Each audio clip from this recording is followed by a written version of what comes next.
Hello friend, नमस्कार। स्वागत है आपका एक बार फिर से राठौर इंग्लिश क्लासेस में। फ्रेंड्स, आज हम एक पोएम को करेंगे जिसका नाम है a prayer for my daughter.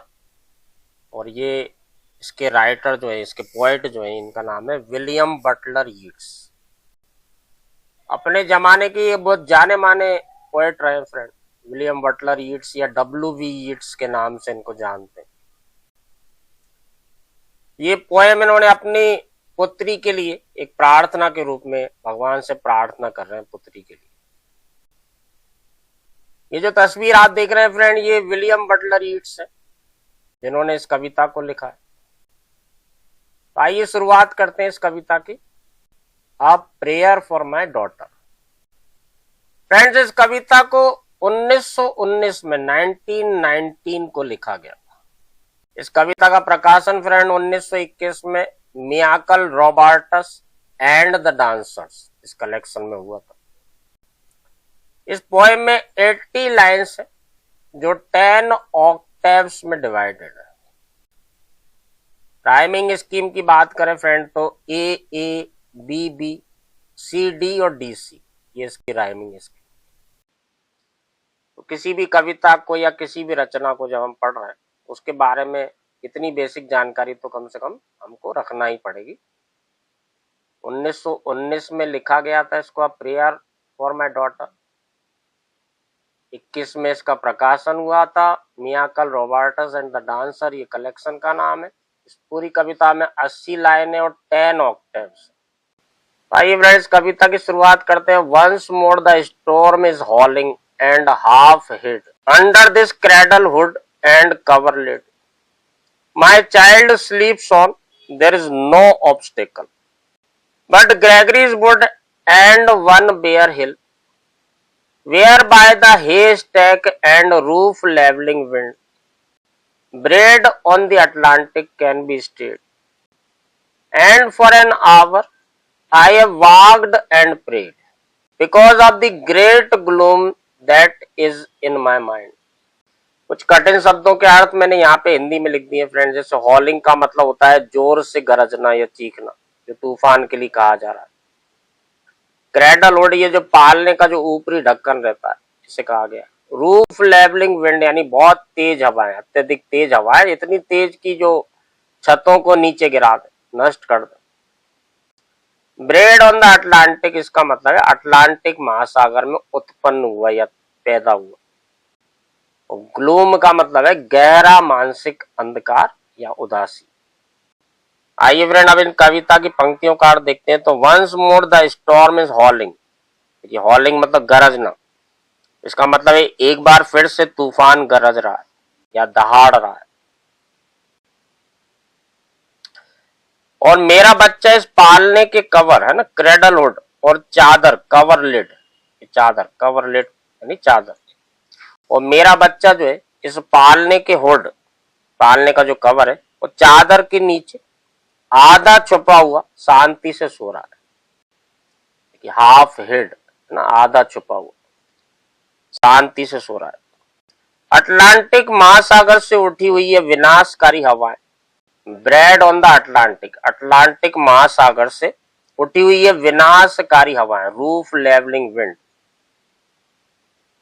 जो घास के ढेरों को उड़ाने और छतों को गिराने की ताकत रखती है। हेस्ट है घास का ढेर, और छतों को रूफ लेवलिंग, और छतों को गिराने की ताकत रखती।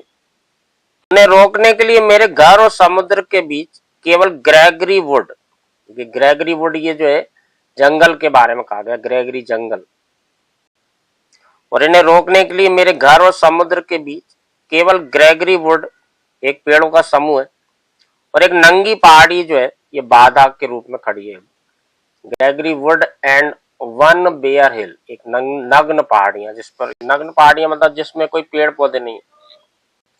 And for an hour I have walked and prayed, और पिछले 1 घंटे से मैं चल रहा हूँ, टहल रहा हूँ और प्रार्थना कर रहा हूँ, क्योंकि मेरे मन में भविष्य को लेकर बहुत गहरी उदासी और चिंता छाई हुई। Because of the great gloom that is in my heart, because of the great gloom that is in my mind, क्योंकि मेरे मन में जो है बहुत गहरी उदासी और भविष्य की चिंता जो है छाई हुई है।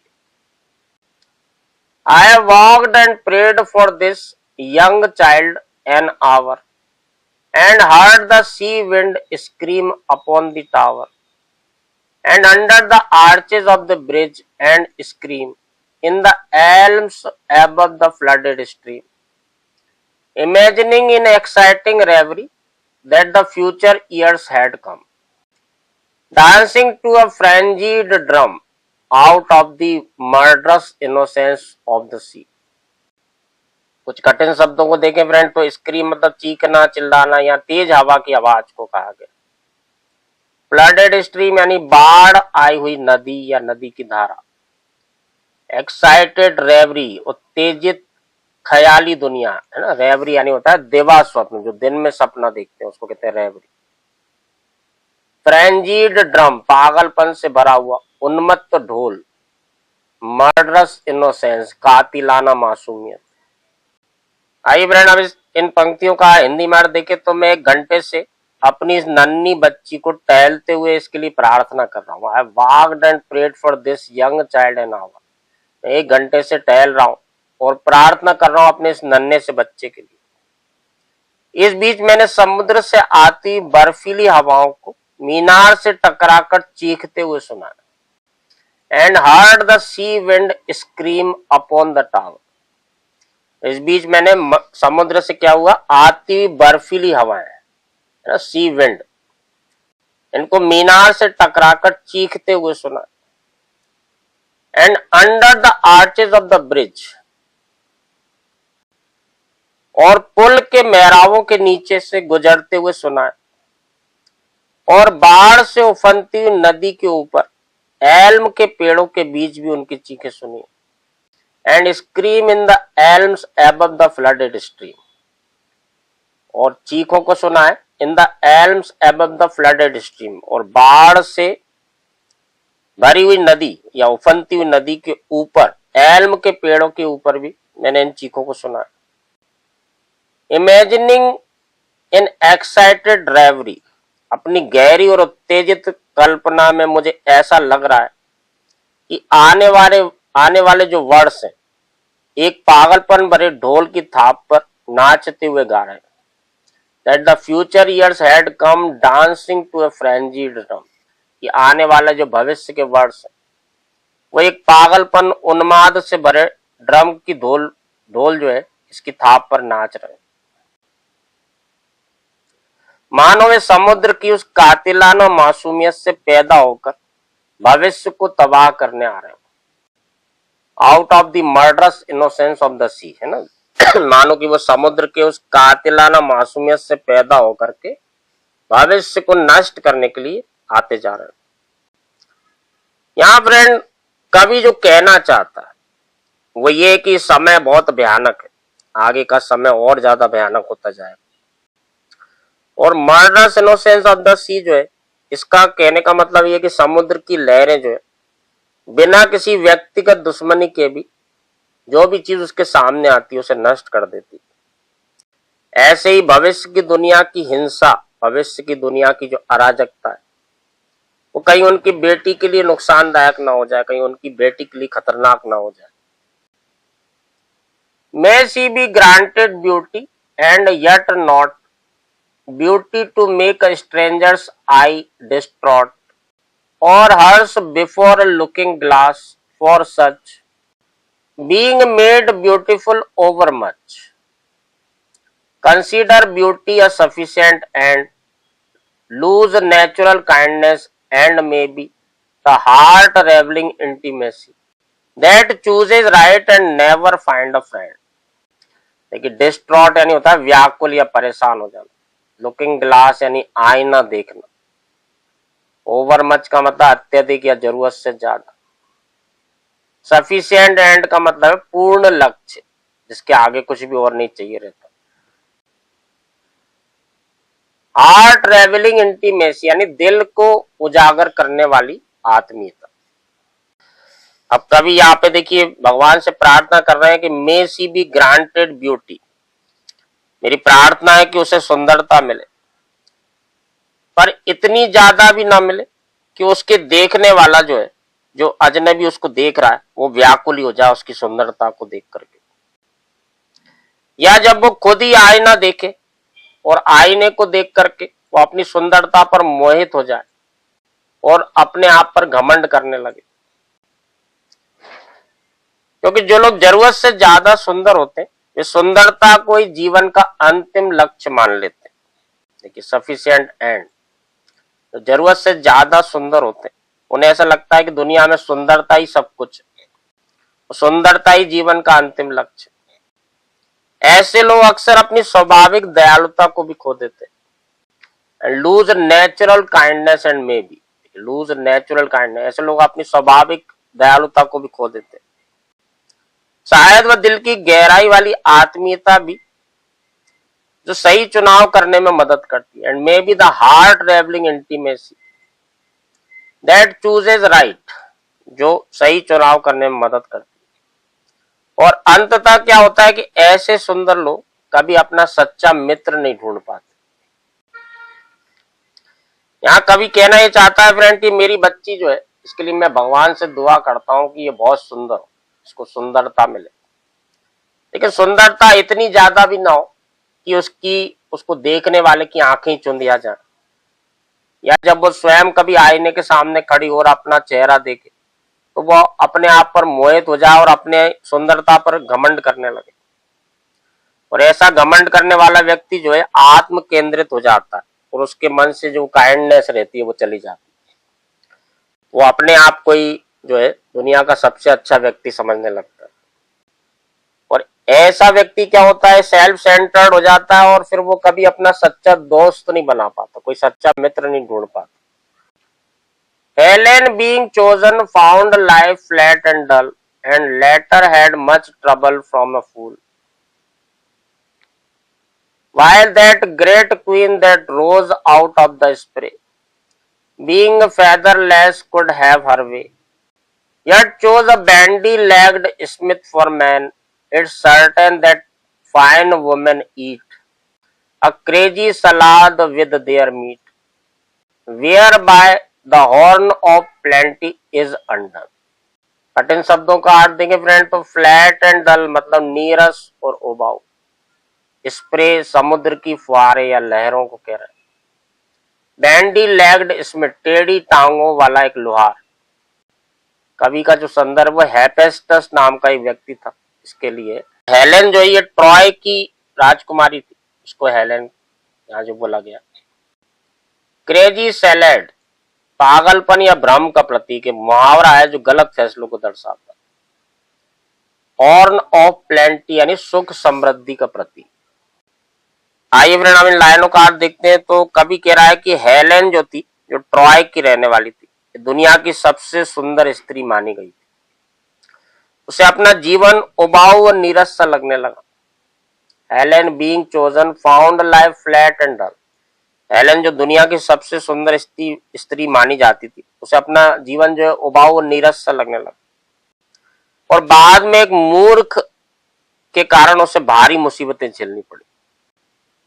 And later had much trouble from a fool.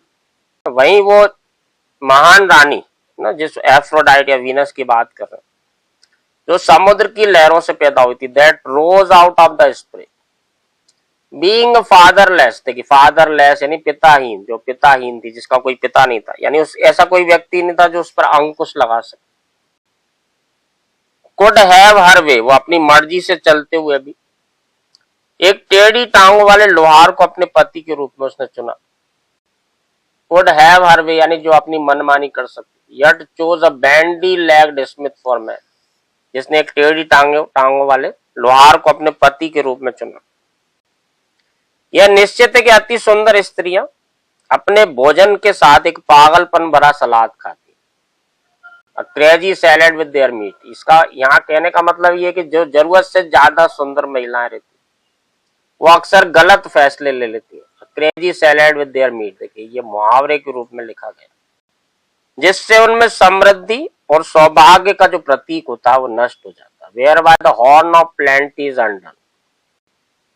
In courtesy, I'd have her chiefly learn Hearts are not had as a gift, but hearts are earned by those that are not entirely beautiful, yet many that have played the fool. For beauty's very self has charm made wise, and many a poor man that has robbed, loved and thought himself beloved, from a glad kindness cannot take his eyes. पहले तो कठिन शब्दों का अर्थ देखते हैं friend. तो courtesy मतलब शिष्टाचार या विनम्रता। अर्न यानी होता है कमाया हुआ, जो मेहनत से प्राप्त किया जाता है। प्लेड द फूल मतलब मूर्खता करना। राउड यानी होता है भटकना या इधर उधर घूमना। ग्लैड काइंडनेस यानी प्रसन्न चित्त दयालुता। इन लाइन ऑफ फ्रेंड कवि कह रहा है कि मैं चाहता हूं कि मेरी बेटी मुख्य रूप से शालीनता और विनम्रता को सीखे। In courtesy I have her chiefly learn, है ना, मुख्य रूप से वो सीखे कि कर्टेसी विनम्रता दयालुता ये क्या होती, क्योंकि दिल से किसी को उपहार में ये चीजें नहीं मिलती, बल्कि इन्हें कमाना पड़ता है, इन्हें अपनी मेहनत से अपने स्वभाव से जीतना पड़ता है। खासकर उन लोगों द्वारा जो पूरी तरह से या ज्यादा सुंदर नहीं है। By those that are not entirely beautiful, खासतौर से वे लोग जब ज्यादा सुंदर नहीं है। हालांकि कई लोग सुंदरता के चक्कर में मूर्ख बने। For beauty is very self has charm made wise, yet many that have played the fool. हालांकि सुंदरता के चक्कर में बहुत सारे लोग मूर्ख बन जाते, फिर भी विनम्र स्वभाव ने कई लोगों को समझदार बनाया। For beauty is very self has charm made wise, फिर भी जो है विनम्र स्वभाव जिनका होता है, चार्म, देखिए चार्म यानी यहाँ पे स्वभाव की बात कर रहे हैं, विनम्र स्वभाव, इसने कई लोगों को समझदारी सिखाई है, समझदार बनाया। और कई गरीब व्यक्ति जो भटकते रहे, जिन्होंने प्यार किया और सोचा कि उन्हें भी प्यार मिला। And many a poor man that has robbed loved and thought himself beloved, जिन्होंने प्यार किया और सोचा कि उन्हें भी प्यार मिला। एक निस्वार्थ दयालुता, ग्लैड काइंडनेस से अपनी नजरें नहीं हटा पाते। From a glad kindness can not take his eyes. इन लाइनों का अर्थ जो यानी जो कभी कहना चाहता वो ये है फ्रेंड कि केवल सुंदर होना ही काफी नहीं होता। एक सच्चा प्रेम, सम्मान और विनम्र व्यवहार से, ये सच्चा प्रेम और सम्मान जो है विनम्रता से कमाया जाता है, ये किसी गिफ्ट में नहीं मिलता। वे कहते हैं कि शारीरिक सुंदरता तो फीकी पड़ सकती, लेकिन एक दयालु और शालीन व्यक्तित्व जो है ये हमेशा के लिए लोगों को प्रभावित करता है। May she become a flourishing hidden tree that all her thoughts may like the linnet be and have no business but dispensing round their magnanimities of sound, nor but in merriment begin a chase, nor but in merriment a quarrel. Oh, may she live like some green laurel, rooted in one dear perpetual place. पहले तो कठिन शब्दों को देखते हैं friend. Flourishing का मतलब होता है लहलहाता हुआ या समुंदर की बात कर रहे हैं फ्लोरिशिंग। लिनेट एक छोटा सा सुरीला पक्षी होता है फ्रेंड। मैग्नेनिमिटीज ऑफ साउंड यानी ध्वनि की उदारता, मधुर संगीत की बात कर रहे हैं। मैरीमेंट यानी आनंद या खुशी, और परपेचुअल रूटेड यानी जड़ों से जुड़ा हुआ, यानी कि स्थायी चीज जो है उसके लिए कहा गया। अब यहाँ पे कभी कह रहे हैं कि मेरी कामना ये है कि वह एक लहलहाते हुए हिडन ट्री है ना, छुपे हुए पेड़ के समान इस तरह से बने जो बाहरी दिखावे से दूर हो। May she become a flourishing hidden tree, और मेरी कामना ये है कि वह लहलहाता हुआ है एक छिपा हुआ पेड़ इसकी तरह बने, जो बाहरी दिखावे से दूर अपनी शांति में विकसित हो। That all her thoughts may like the linnet be, और उसके विचार एक लिनेट पक्षी की तरह मधुर हो, जिनका काम केवल अपनी उदार और सुरीली आवाज को बिखेरना हो। And have no business but dispensing round their magnanimities of sound, वो एक उदार से एक मधुर से, लिनेट पक्षी की तरह मधुर, जिसकी उदारता और सुरीली आवाज जो बिखेरना है, यही बस उसका काम हो। वह केवल खुशी और विनोद के लिए ही किसी का पीछा करे या बहस करे, यानी उसके जीवन में कड़वाहट या नफरत ना हो। Nor but in merriment begin a chase, nor but in merriment a quarrel. वह केवल खुशी और विनोद के लिए किसी का पीछा करे, but in merriment begin a chase, देखिए पीछा करना, चेज। जिसके जीवन में कोई कड़वाहट या नफरत ना हो और वह सदाबहार लॉरेल पेड़ की तरह जिए। May she live like some green laurel, वो लॉरेल के पेड़ की तरह, सदाबहार लॉरेल जो होता है, इसकी तरह जिए और अपनी प्रिय मिट्टी की गहराई से जुड़ा रहे। And rooted in one dear perpetual place, एक ही इस जगह पर अपनी जड़ से गहराई से जुड़ा रहे। इन लाइनों में फ्रेंड कवि जो है अपनी बेटी के बारे में कह रहे हैं कि मैं दुआ करता हूं कि उसका मन शांत हो और वो बाहरी दुनिया के शोर शराबे से दूर रहे। वो चाहते हैं कि वैचारिक रूप से वो स्थिर रहे, रूटेड, देखिए रूटेड रहे, अपने स्थिर रहे अपने वैचारिक रूप से। उसका व्यक्तित्व ऐसा हो जो दूसरों को खुशी देने वाला हो, जो मधुरता फैलाने वाला हो, लिनेट पक्षी के जैसे मधुरता फैलाने वाली हो, ना कि कोई विवाद पैदा करने वाला। My mind, because the minds that I have loved, the sort of beauty that I have approved, prosper but little, has dried up of late. Yet knows that to be choked with hate may well be of all evil chances chief. If there is no hatred in a mind, assault and battery of the wind can never tear the linnet from the leaf. पहले कठिन शब्दों का अर्थ देखें friend, तो prosper but little यानी बहुत कम सफल होना, ड्राइड अप ऑफ लेट यानी हाल ही में नीरस या शुष्क हो जाना, चोक्ड विद हेट यानी नफरत इतनी ज्यादा हो जाना कि गला ही बंद हो जाए, पूरी तरह से नफरत में डूबा हुआ। असॉल्ट एंड बैटरी यानी हमला और प्रहार, ये कानूनी शब्द होते हैं जिनका यहाँ काव्यात्मक पोएटिक यूज हुआ। लिनेट पक्षी के बारे में जैसा अभी आया था, ये एक मधुर पक्षी होता है जो मधुर सी आवाज निकालता है। फ्रेंड अब इन लाइनों का अर्थ देखते हैं, तो कभी कह रहा my mind because the minds that I have loved, मेरा मन जो है अब सूख सा गया, थक गया, क्योंकि जिन लोगों को मैंने चाहा और जिस तरह की सुंदरता को मैंने पसंद किया, वे जीवन में सफल नहीं हुए या फल फूल नहीं सके। The sort of beauty that I have approved, prosper but little, has dried up of late. मेरा मन जो है वो अब सूख सा गया है, यानी थक गया है, क्योंकि जिन लोगों को मैंने चाहा और जिस तरह की सुंदरता को मैंने पसंद किया, वे जीवन में सफल नहीं हुए या फल फूल नहीं सके। फिर भी मेरा मन ये जानता है कि नफरत से भरा होना इंसान के साथ होने वाली सबसे बुरी बात हो सकती है। Yet knows that to be choked with hate may well be of all evil chances chief.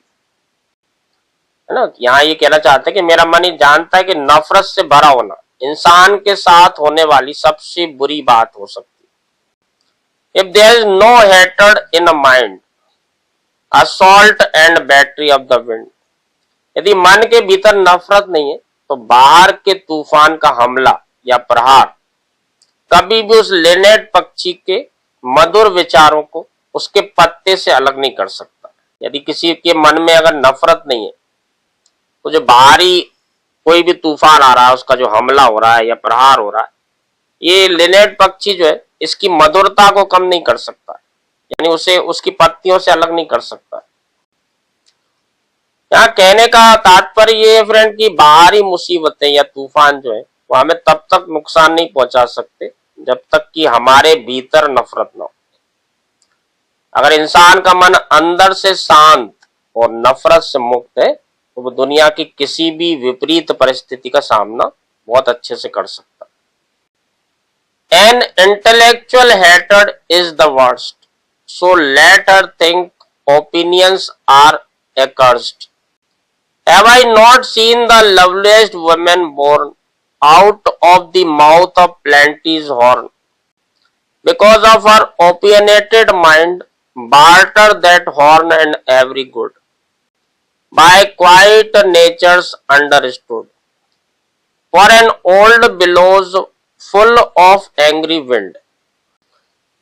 कुछ कठिन शब्दों का अर्थ देंगे फ्रेंड, तो इंटेलेक्चुअल हेट्रेड यानी वैचारिक नफरत, एकर्स्ड यानी अभिशप्त, ओपिनियनेटेड यानी अड़ियल या अपनी राय कोई सर्वश्रेष्ठ समझने वाला, बार्टर यानी होता है अदला बदली करना, बेलोज यानी होता है धोखनी, जो आग धधकाने वाला उपकरण होता है जो जिससे भट्टियों में आग जलाई जाती है यानी हवा फेंकी जाती है, उसे कहते हैं बेलोज। यहाँ कवि कह रहे हैं intellectual hatred is the worst, बौद्धिक या वैचारिक नफरत ये सबसे ज्यादा खराब चीज, इसलिए मेरी कामना है कि वह कट्टर विचारों को एक अभिशाप समझे। So let her think opinions are accursed, इसलिए वो समझे कि ये जो कट्टर विचार है ये एक अभिशाप है। क्या मैंने दुनिया की सबसे सुंदर स्त्री मॉड गॉन को नहीं देखा? Have I not seen the loveliest woman born out of the mouth of plenty's horn? यहाँ ये जो बात कर रहे हैं कवि जो है सुंदर सी स्त्री मॉड गॉन के बारे में बात कर रहे हैं फ्रेंड। क्या मैंने उस सबसे सुंदर स्त्री को दुनिया की जो थी मॉड गॉन उसको नहीं देखा? उसके पास सब कुछ था, प्लेंटीज हॉर्न, देखिए सब कुछ था, जो समृद्ध थी, लेकिन केवल अपने अड़ियल और जिद्दी विचारों के कारण उसने सुख शांति का सौदा कर लिया। Because of her opinionated mind, barter that horn and every good. लेकिन अपने जो अड़ियल और जिद्दी विचारों के कारण उसने क्या करा, अपने सुख और शांति के साथ समझौता कर लिया, सौदा कर लिया उसका, जिसने उन सभी अच्छी चीजों को खो दिया जिन्हें एक शांत स्वभाव का व्यक्ति ही समझ सकता है। Be by quiet natures understood, है ना, उसने हर अच्छाई, एवरी गुड, हर अच्छाई को जो है खो दिया जिसे एक शांत स्वभाव वाला व्यक्ति ही समझ सकता है।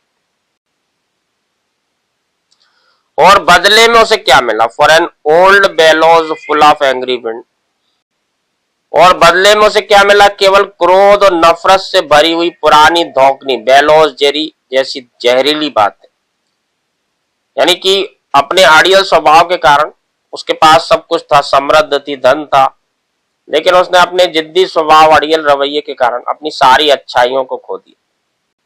और बदले में उसे क्या मिला? एक नफरत से भरी हुई पुरानी धौकनी, बेलोज जैसी जहरीली बातें। Considering that all hatred driven hence the soul recovers radical innocence, all learns at last that it is self delighting, self appeasing, self affrighting, and that its own sweet will is heaven's will. She can, though every face should scowl, and every windy quarter hall, or every billows burst, be happy still. Radical innocence का friend अर्थ है मौलिक या स्वाभाविक मासूमियत, जो बाहरी दुनिया के प्रभाव से मुक्त। सेल्फ डिलाइटिंग का मतलब है स्वयं में प्रसन्न रहने वाला। स्कॉल का मतलब होता है तेवर चढ़ाना या गुस्से से देखना। और विंडी क्वार्टर का मतलब है दिशाएं जहां से हवा चलती। इन पूरी लाइंस का अर्थ देखिए फ्रेंड, तो कंसिडरिंग दैट यानी ये मानते हुए, ऑल हैटर ड्रिवन हैंस, जब मन से सारी नफरत निकाल दी जाती है। Considering that all hatred driven hence, the soul recovers radical innocence. जब मन से सारी नफरत निकाल दी जाती तब आत्मा अपनी मौलिक मासूमियत, है ना, रेडिकल इनोसेंस को फिर से प्राप्त कर लेती। And learns at last that it is self delighting, self appeasing, self affrightening. और तब अंततः उसे ये समझ में आता है कि वह स्वयं में ही आनंदित, सेल्फ डिलाइटिंग, और स्वयं को ही शांत करने वाली, सेल्फ अपीजिंग, और स्वयं को ही अनुशासित करने वाली है।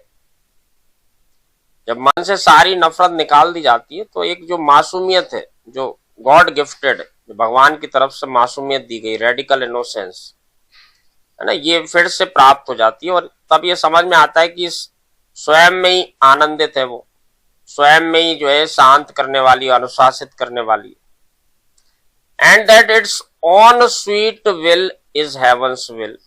और तब उसे ये आभास होता है कि अपनी खुद की इच्छा ही जो है वो हेवंस विल है, यानी कि भगवान की इच्छा है।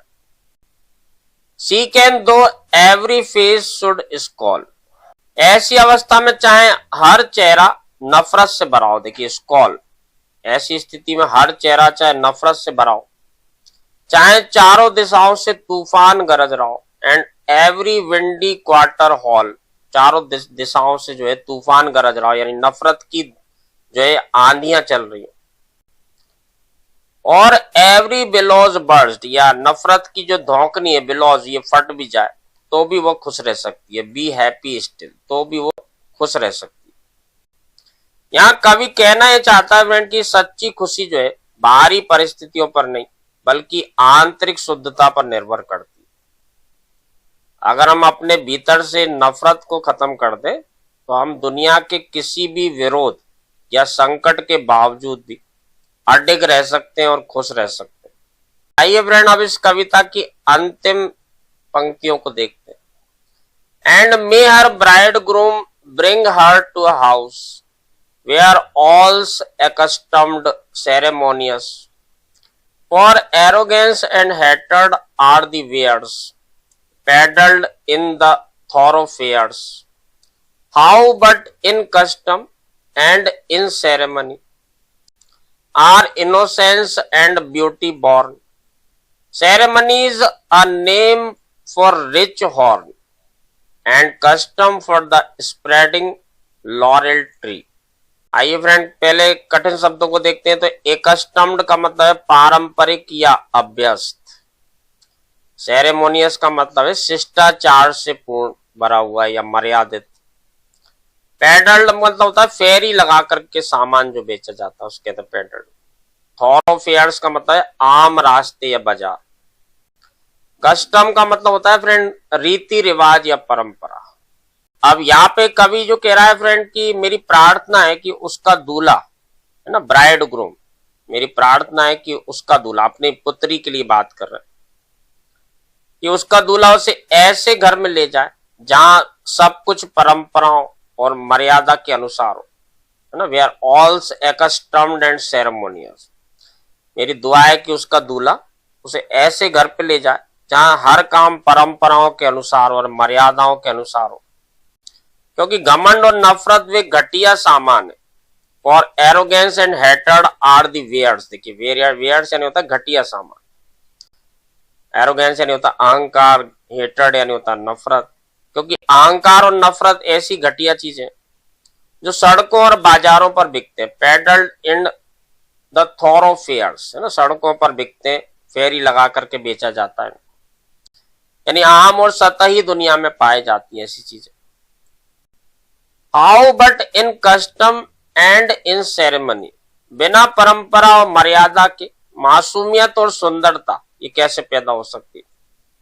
Are innocence and beauty born, क्योंकि बिना परंपरा और मर्यादा के ये जो मासूमियत है, इनोसेंस और ब्यूटी है, इसका जन्म कैसे हो सकता है। Ceremonies a name for the rich horn, और क्योंकि मर्यादा जो है यही सुख समृद्धि का प्रतीक है। रिच हॉर्न या हॉर्न ऑफ प्लेंटी जो इसमें आया था इसके पहले भी, ये मर्यादा जो है यही सुख समृद्धि का दूसरा नाम है, और परंपरा ही वो सदावार लॉरेल का पेड़ है जो स्थिरता देता है। And custom for the spreading laurel tree, देखिए लॉरेल ट्री कहा है जो स्थिरता का प्रतीक, मर्यादा ही उस सुख समृद्धि का प्रतीक और परंपरा ही वो सदावार लॉरेल का पेड़ है जो एक व्यक्ति को स्थिरता देता है।